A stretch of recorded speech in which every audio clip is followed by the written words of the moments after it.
estas son las cartas a las 7 iglesias. Cada una de estas iglesias representa a una congregación o a un creyente. ¿Por qué? Porque cuando las cartas son enviadas a las iglesias, cada una de ellas tenía cosas que aún le faltaban. Tenía sus cosas positivas, pero también tenían sus cosas negativas. Entonces, el número 7 simboliza lo completo, lo entero, totalidad. Entonces, cuando Dios habla a las 7 iglesias, nos está hablando a cada uno de nosotros. Y cada uno, al leer cada una de estas cartas, puede sentirse identificado a través de cada una de las cosas que fueron escritas hacia ella. Y en el versículo 6 dice, y nos hizo reyes y sacerdotes para Dios su Padre. Amén. Eso fue lo que Dios nos hizo. Pero me gusta mucho la versión que tiene Dios habla hoy, que dice, y ha hecho de nosotros un reino. Nos ha hecho sacerdotes al servicio de su Dios y Padre. Amén. Él nos hizo a nosotros un reino. Esto quiere decir que tú y yo somos un reino. Amén. Y cuando Dios me hablaba de gobierno, yo dije, ¿cómo explico lo que yo entiendo de gobierno para que todos podamos entender? Entonces yo busqué en el diccionario la palabra gobierno, y la palabra gobierno significa acción de dirigir. El órgano central que ejerce mayor autoridad. Eso es un gobierno. Y para que veamos el gobierno, el mayor gobierno, los invito a leer Colosenses 1:16.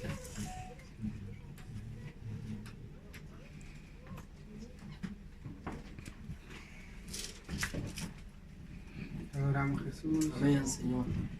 Dice así.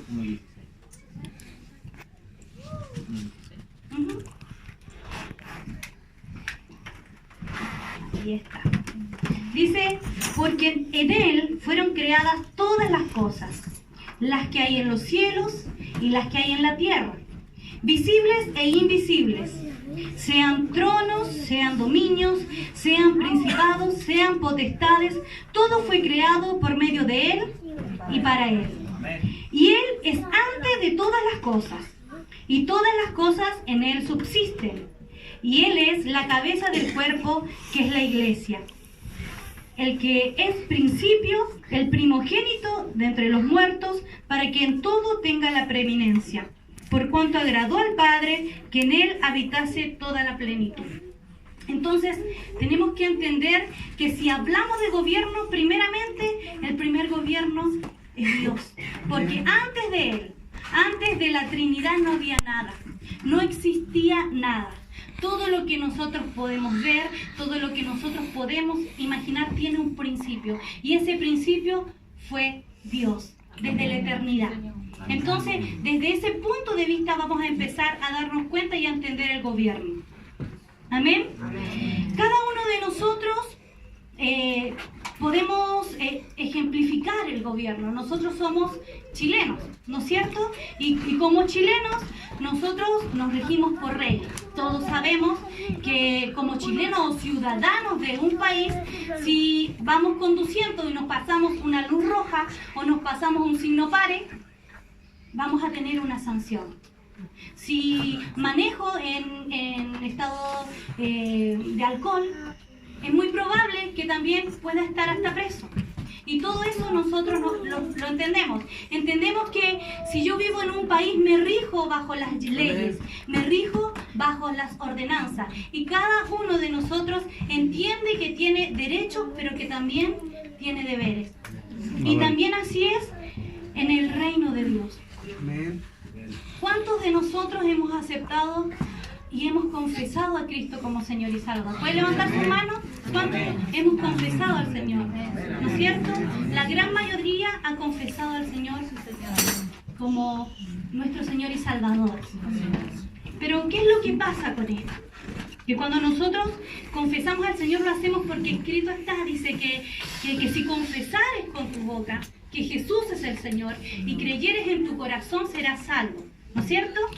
Pero el problema está que nosotros lo hacemos porque nos dicen, y generalmente no le sacamos el extracto y el contenido, porque dice que si confesamos con nuestra boca que Jesús es el Señor, y ahí es donde radica el primer error, porque muchos de nosotros no viven entendiendo que hay un Señor, no viven entendiendo que si hay un Señor, si hay un gobierno, quiere decir que hay un rey, y que si hay un rey, hay que acatar leyes, hay que acatar ordenanzas.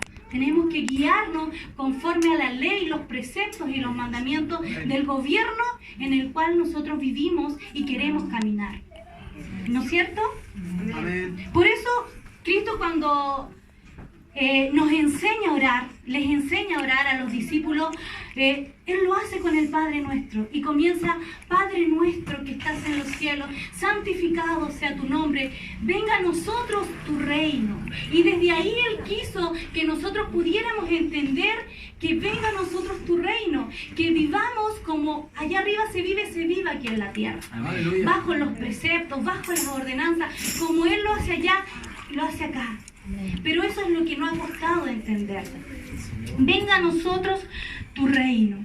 Cuando nosotros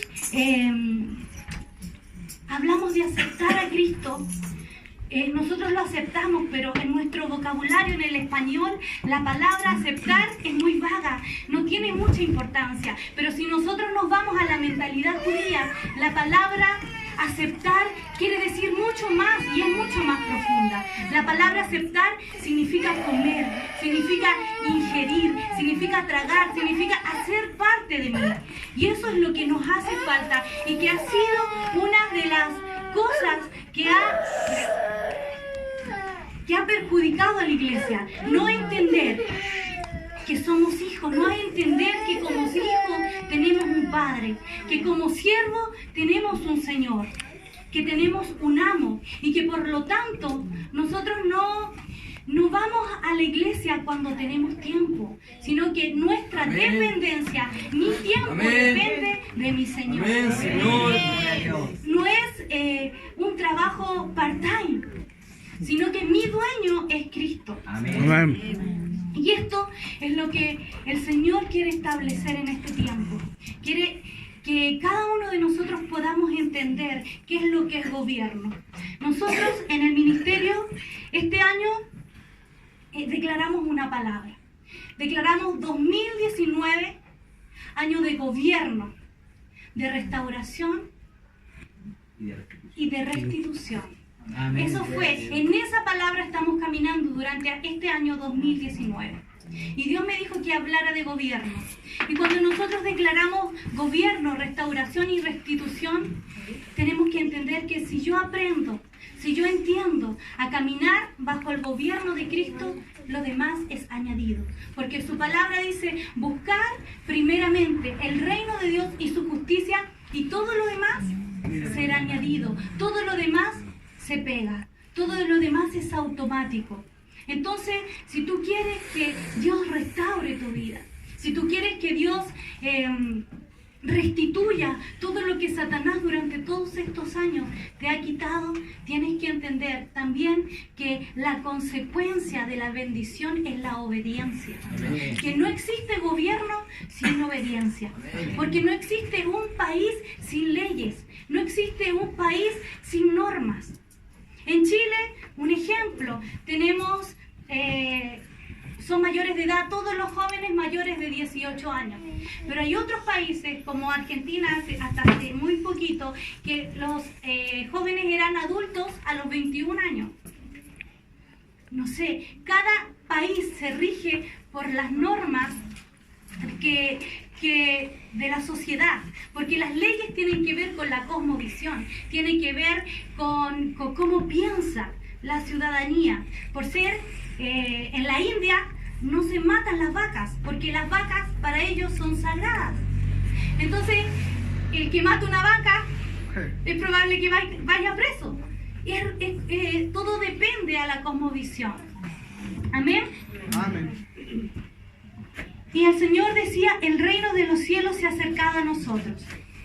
Juan anunciaba así y decía, el reino de los cielos se ha acercado a nosotros. Y eso es lo que está pasando hoy. Dios está